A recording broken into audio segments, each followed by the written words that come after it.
제가 살아있는 전설이에요. 그러니까 제 역사가 어떻게 보면 의료계 인터넷 매체의 역사이기도 한 거죠. 제가 요양병원을 대변하고 있다고는 생각하잖아요. 다만 요양병원 관련된 취재에 집중할 뿐인 거죠. 기자 입장에서는 좀 신나는 일보다는 뭐 요양병원에 계시는 분들이 느끼듯이 그런 어떤 뭐 좌절감 이런 것도 좀 많이 느끼고 요양병원에 계신 분들이 힘들겠다 그런 생각들을 좀 많이 하게 됐죠.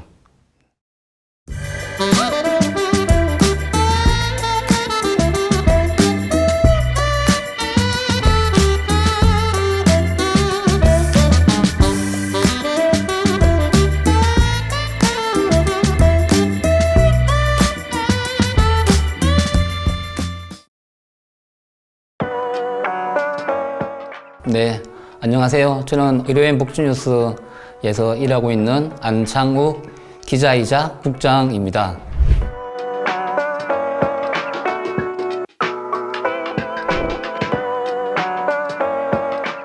의료인 복지뉴스는 2018년도 2월달에 창간했고요. 요양병원에 계시는 원장님, 이사장님 68분이 한 1억 정도의 시드머니를 만들어서 만들게 된 인터넷 전문 매체입니다.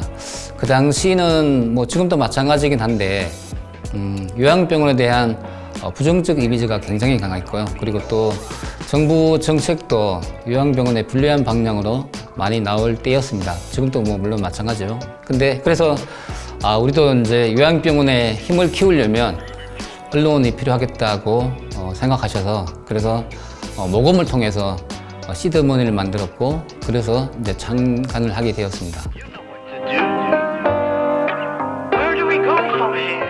메디게이트에서 만든 메디게이트 뉴스에 제가 근무하고 있었는데요. 그 당시에 이제 제 출입처 중에 하나가 요양병원이었어요.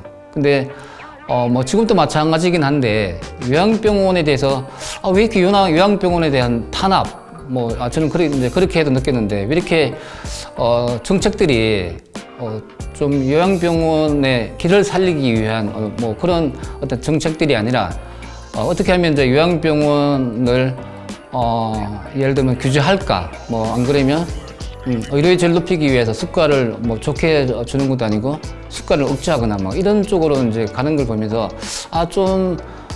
정책이 잘못된 게 아닌가라는 좀 생각도 했었고 또 이제 이런 취재하다 보니까 사실 요양병원들이 사이에 기여하는 측면도 많잖아요. 부모를 모실 수 있는 환경이라는 게 점점 더 그런 환경을 갖추지 못하고 그래서 이제 그러면 누군가가 돌봄과 의료를 제공해야 되는데 사실 그런 역할들을 요양병원이 하고 있잖아요. 그죠? 그래서 요양병원들이 이제 향후에 또 이제 인구는 점점 더 고령화되고 이제 2025년이면 우리나라도 초고령 사회에 들어가듯이 그래서 요양병원 역할이 앞으로 더 커지겠구나.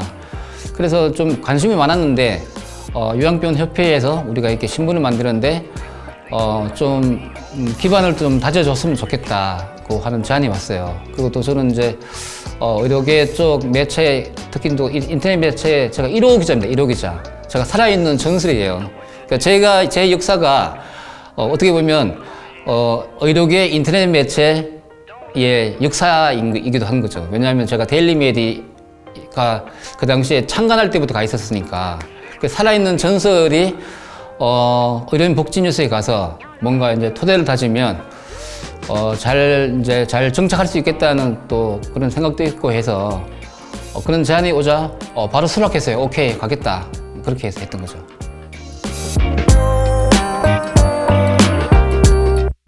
어렵거나 이런 거는 별로 없었어요. 다만 이제 조금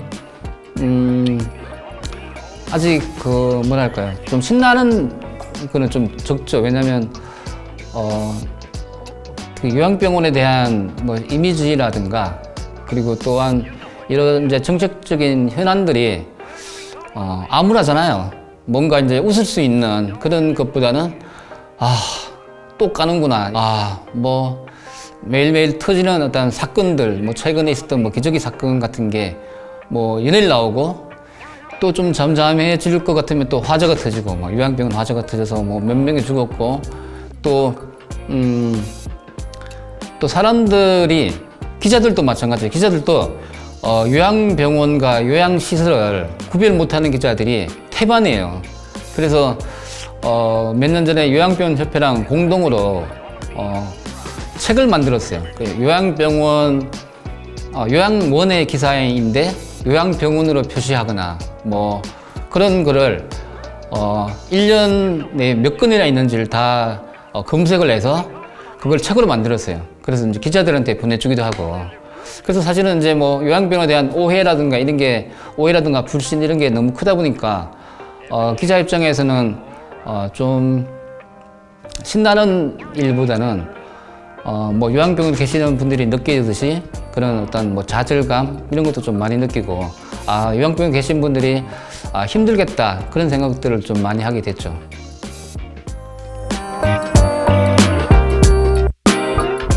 제가 요양병원을 대변하고 있다고는 생각하잖아요. 다만 요양병원 관련된 취재에 집중할 뿐인 거죠.